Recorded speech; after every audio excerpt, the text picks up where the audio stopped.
If you are a busy woman who is constantly making space for everybody else, it is time for you to start making space for yourself. When life gets overwhelming, our bodies tend to hold on to a lot of stress. And sometimes we don't even realize how dysregulated we are in our nervous system. So today I want to share with y'all some simple ways that I regulate my nervous system and some tips that I've been using to get myself back grounded and centered. We cannot have y'all out here stressed out, honeys. But first, before we get into it, hey girl, hey, my name is Sonya Star J.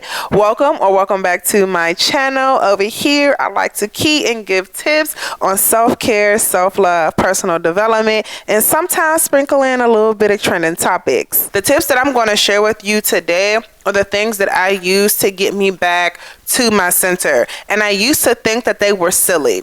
I used to think that these were things that were just like woo-woo and just like, okay, girl, what are you talking about?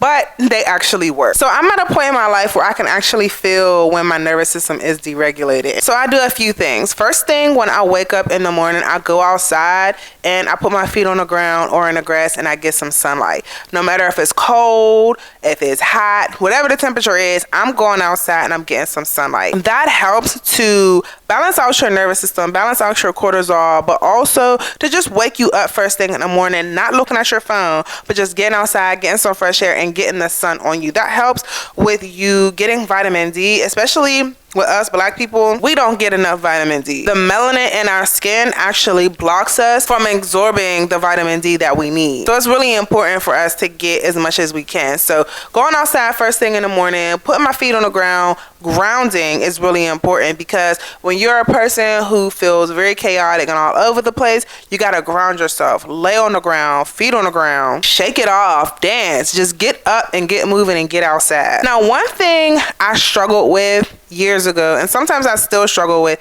is slow movement.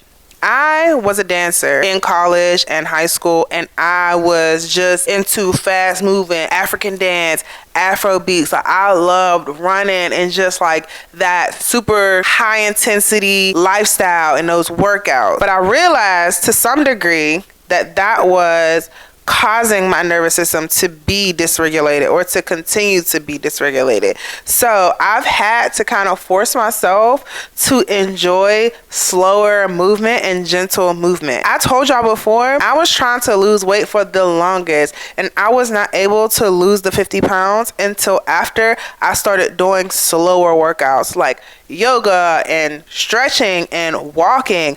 I literally just walked the weight off. Now I know that this is not everybody's situation, and that might not be the case for everybody, but for me, when I slowed down, I seen better results. And also doing the slower movements and going for walks and getting out in nature helps to release excess stress. So when you're feeling stressed out, go for a walk around your house, around your neighborhood, up and down the stairs. Just get moving. Start walking around. Just stretch, stretch it out. Love on yourself. Give yourself some hugs. Stretch your body. Rub your body, like self-massage. That's really a good one too. Giving yourself a massage your neck, your arms, your legs. We talk about positive self-talk and just telling yourself that you're safe when you feel stressed out. Like, it's okay, I don't have nothing to be stressed about, or this is fleeting, this is a temporary moment. Now, another thing that we struggle with as a society, as a culture, is that we struggle with not being productive. Y'all, when I am not being productive, I used to beat myself up. Like, oh my goodness, I could be doing something. I could be up and I could be moving. To the point where I would see other people resting, which is needed. I would see other people resting and I'd be like, oh, you could be working. You could be doing more. Oh, you're lazy. And that let me know that that's how I talk to myself. And that's not good. You don't want nobody else talking to you like that. Don't talk to yourself like that. And so just having that moment of self-reflection, like, rest is okay. Rest is productive. Now, rotting is different than resting, right? Don't allow yourself to rot. Well, maybe a good rot. Just allow yourself to rest if that's how you look at it. But just allow yourself to do nothing for a little bit without any guilt or shame. Don't force yourself into being hyper productive. I am enjoying taking naps. I would not have allowed myself to take naps back in the day. But I realized that there is a significant difference between being busy and being productive. And I was being busy, but I wasn't being productive. I wasn't being as productive as I could have been. So just allowing yourself to rest and just be still. It might feel strange at first, but the more you do it, the more you practice it, the better you'll get at it. Now, I oftentimes talk about our diets and the things that we should eat, like eating, raw foods once a day, or just, getting your fruits and your veggies in, eating leafy greens. But the thing that we ought to prioritize is our magnesium. Magnesium helps with calming the nervous system down. Now, I take supplements sometimes. I take magnesium glycinate, but I also will drink me a glass of pumpkin milk. Pumpkin seeds are high in magnesium.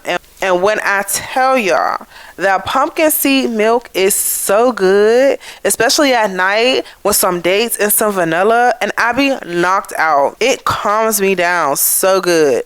When I get my dose of magnesium a day, I notice how much more productive I'm able to be, how much more calm my nervous system is, and how much more I'm able to do because I'm not in my head. The mental chatter is very limited, and I'm able to communicate my thoughts better. I'll actually share with y'all the 2 magnesium supplements that I usually take: magnesium glycinate and then a magnesium powder by Recess. I absolutely love it.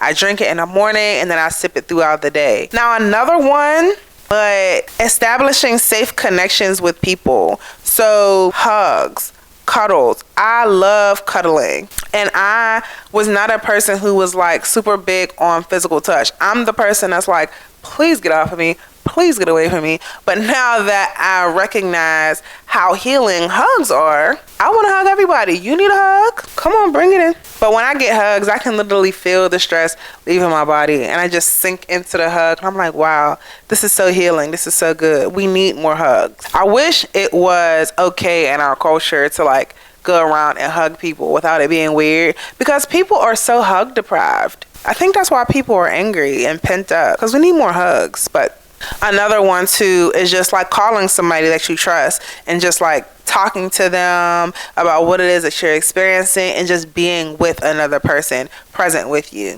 I read a thread that said rest doesn't feel safe when you've been conditioned to feel like you only mattered when you were doing something for somebody else. So especially if these are habits that you learned in childhood, learn to give yourself some grace as you're going through this process of unlearning.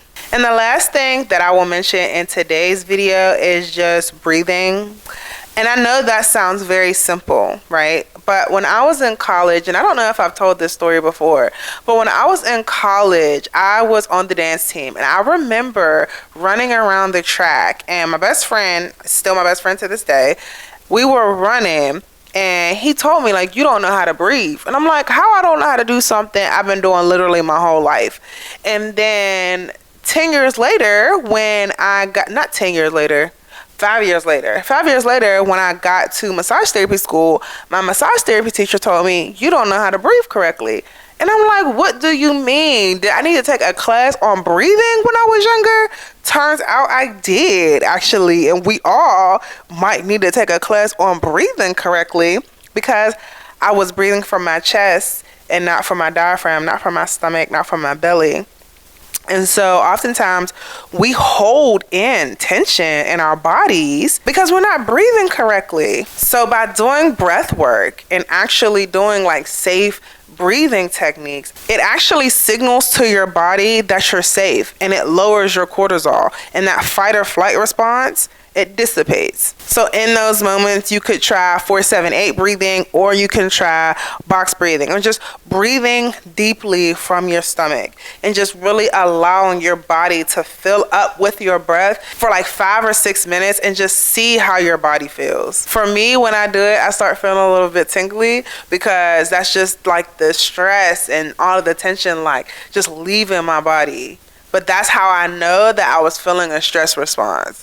And with stretching too, I am a licensed massage therapist, and so I know that there are different parts of the body where we hold emotions, like on your rib cage, up under your arms, in your hip area. So like I'm always like stretching my hips and doing hip stretching activities, doing squats. Okay, I had to look up this yoga pose that I'm always doing, and I just sit there. And my husband showed me this the other day, and I was just like, yeah, I do that all the time. It's called the Malasana. I do that and I just sit in that pose, and it just feels so good because it forces you to breathe from your stomach, and you're stretching your body and letting your arms hang and just allowing your body to just get out of that stiffness. I'm being very intentional lately about taking care of my nervous system now that I know that a lot of the things that I've been dealing with have been due to a dysregulated nervous system.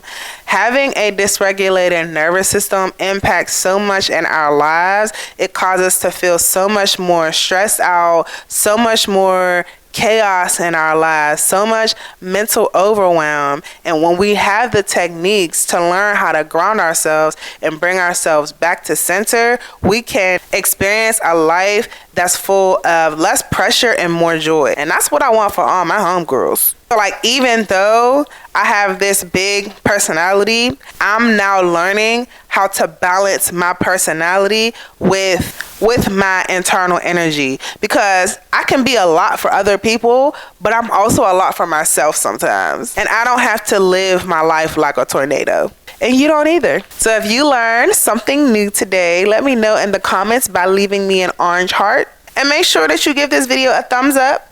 Okay, thumbs up this video. Make sure you like the video. Okay. Well, thank you, loved ones, for tuning into today's episode in our Love Yourself Like a Woman series. We've got a couple more topics to discuss. So if you're interested in checking them out, be sure to check out this playlist. Catch you in the next one.